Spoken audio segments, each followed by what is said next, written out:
So first thing we're going to start off with the weather challenge here. This is, if you don't know, this is the main page for the weather challenge. It's wxchallenge.com. What you're going to want to do is you're going to want to sign in at the top right as you submit, and then you go to submit forecast.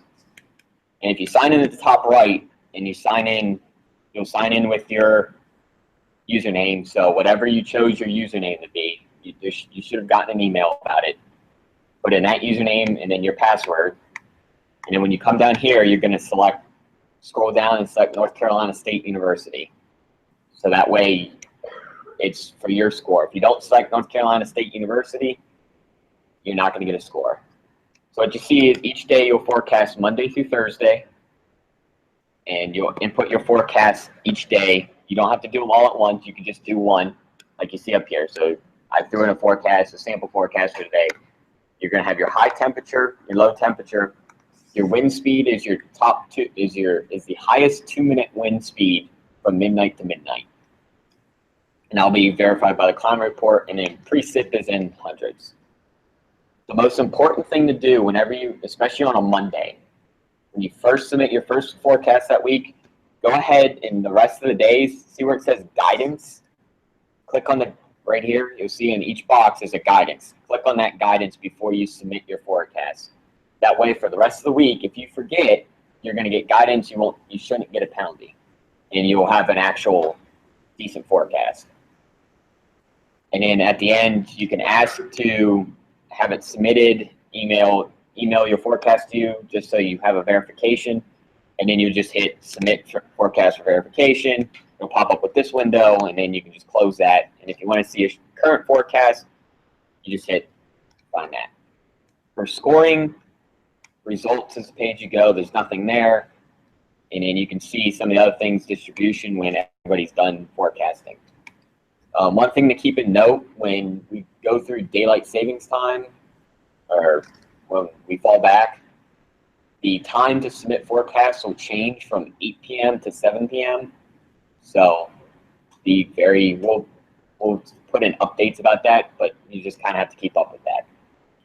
So as you all know, our first forecast city is Key West, Florida, or also known as station is Key W. So some tidbits on the station here. This is a Google Maps, Google Earth. You have Key West here, as you all know. It's in southern Florida, way down at the bottom last key. And the station is currently, here's the airport on the island, small island. It's only, I think it's like 1 mile by 2 mile island, so relatively small, surrounded by water in all directions, of course. But it's, the station is located on the north side of the airport, right here. This little thing right here is the station. So we shouldn't have any issues with, some of the stations might have issues with jet exhaust, adding a couple some degrees to the temperature. Should be pretty good. It's on looks like it seems to be on a sandy area, so that might have a little bit of effect, but very little on temperature problems. Another thing to notice is that it's 4 meters off the ground, or 4 feet off the ground, 1 meter. So it's very low. There's no elevation. So you're not going to have any downsloping issues. You're not going to have any mountainous terrain that could affect the station. There's also not a lot of trees on Key West. It's very either houses or marshland. So, and as you can see by the station, there's not a lot of foliage. It's a lot of swamp, marshy areas. So that could affect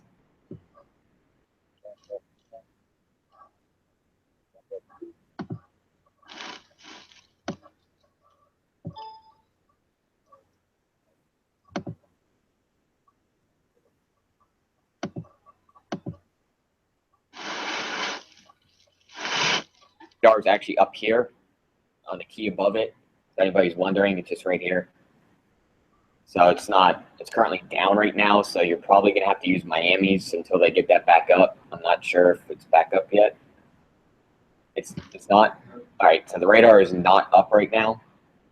So from there, it's pretty flat, and with that, we can move on to some of the bias corrections for. So there's a good website. It's you type in, it's weather.glastonfamily.net, and what you can do is it tells you everything about the ASO stations when we go there. It also gives you, so here's all the information about the ASO station. So what's good about this site is it actually gives you, it does a running check on the bias. So whether the station's running hot, cold, whether it's running, the wind's running high or low, the dew point's high or low, it checks all the sensors on a running platform. So currently, our temperature at, over the last couple days, overall it's been running a tick cold, but 0.2 degrees Fahrenheit's not significant for what we're worrying about. I mean, it shouldn't be that much of an issue. Mainly, it seems to be running cold in the nighttime, almost a ½ degree cold from what is forecasted, or what it's based off of. For the daytime, it's a tick warm, but not really that much. So it might be something to highlight, maybe if you're thinking about the station's running a bit cold, maybe go a degree colder than what you think in the nighttime. But overall, I wouldn't really put much emphasis on it. The station seems to be in pretty good, at least temperature-wise, seems to be in pretty good reasoning with what is around the area, which would make sense given the water issues. Dew point's been running, the nighttime dew point's been running a bit cold. Part of that, part of that could be due to the rain. More important one is the winds. Winds seem to be pretty good, but seems to be running just a tick stronger than what some of the other areas are, which would make sense given the location of the ASO station. It's on that southwest side, so any wind coming from the southeast or southwest is going to be a little bit stronger, given that it's pretty much coming right off the water to the airport. So it's not going to have much friction. It's going to be a little bit stronger. That's why I emphasize maybe going a tick stronger on your winds. Another thing is since it is an island, water is going to play a huge factor into our forecast this week. So I was able to get the satellite image for, it was a couple days ago. I think it was September 25th. So yesterday's, this is satellite water temperatures around the area. As you can see in most of the keys, we have water temps ranging from 86 to 88 degrees.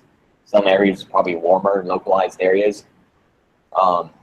This is really important, mainly for your nighttime temperatures. You're probably going to get your nighttime temperatures, or your low temperatures might not actually occur overnight, just because of the water moderation. Not to mention, a lot of your low temperatures will come due to thunderstorm activity and outflow. Due to evaporative cooling and evaporation, the temperature will drop to the wet bulb temperature, or close to the wet bulb temperature. So you're probably going to find that your low occurs somewhere around 2 to 4 p.m. instead of 6 a.m. when it usually does. A lot of that is because of the moderation of water temperatures. And it's also, the water temperatures will probably moderate your high temperature a little bit. They'll probably be more so due to clouds and rain than anything, but you're probably not going to see much higher than 90, 91 degrees just because there's so much water. And you don't really have, there's really no sea breeze and there's really no land breeze. So it's just going to be basically a solid, it's going to hover, the air temperature is going to hover relatively close to the water temperature. So you're probably, for most of this week and into the future, you're probably going to be trying to forecast around what the water temperatures are. So it's good to know that it's somewhere between 86 and 88 degrees. And that'll fluctuate with rainstorms and stuff, but for the most part, it's pretty set in stone.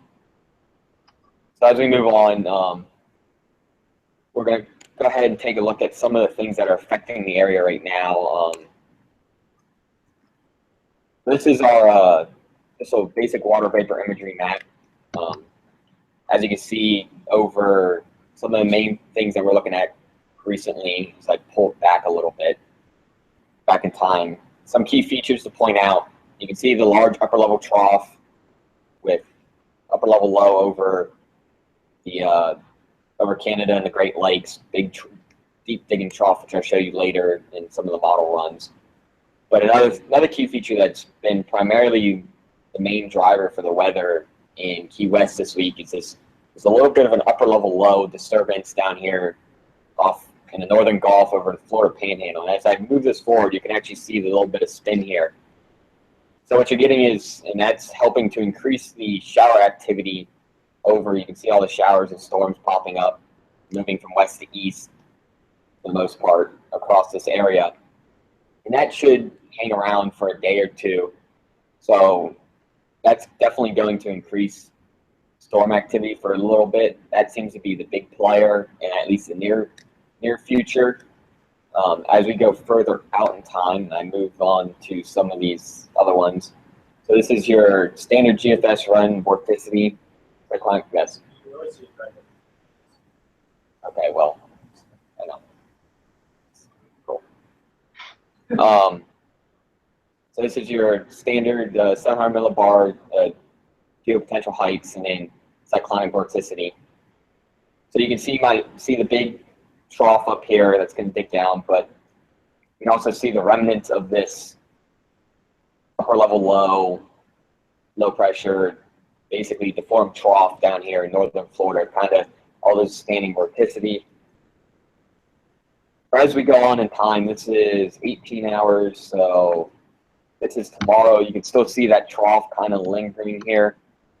But as we go on, it kind of clears out, kind of eventually clears out by later in this week. But then you start to see this big upper level low start to occlude and drop south. This really shouldn't be much of a problem rain-wise. It might bring a little bit of rain, but it's probably going to stay far enough north to where it shouldn't be a major issue for our forecast, at least throughout this week. And you can see that in the 200 millibar jet stream. You can see as it drops down here, drops down into the week. We really don't. The flow stays relatively light. You don't really have much ascent being induced in this area. So we'll probably, by the end of the week, we'll probably go back to a more normal climatological pattern for Key West, at least for a couple of days. But then the next player would be 97L, which is currently down here it's not in the Caribbean yet, but it's making its way there. It's down here in the tropical Atlantic. So latest GFS run, it's been, there it is down here, 97L. And latest GFS run takes it in the Caribbean by the end of the week. This could be a major player in the next week. As you know, the GFS keeps it a little bit further east. It's really good to note that the Euro keeps it a little bit further west, doesn't go out that far. But a lot of the European ensembles recently have been trending west. And we're going to have to monitor the system, especially into the weekend, because we'll start to get a better judgment on what the storm's going to do. But if it does end up coming closer to Key West, that could throw a major wrench into next week's forecast, especially for the week. Because a lot of the models, it might come through, mattering on the timing, it might come through after the forecast period, but it's definitely something we're going to have to watch. But in between then, it should go back to a little more standard problem or standard pattern for Key West, as in some afternoon thunderstorms, but nothing too serious.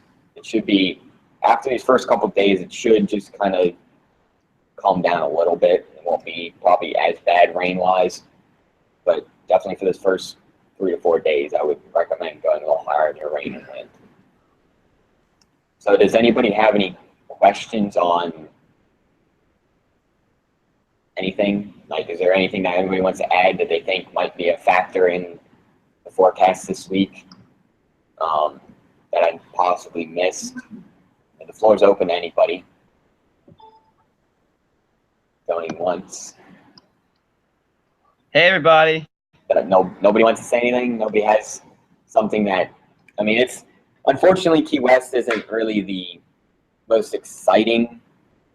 You really don't have a lot. I mean, basically the only thing that's driving a lot of it that's driving a lot of the weather's the water temperature, water around it, and any synoptic system that comes in the area. So we don't really have to deal with a lot of some of those.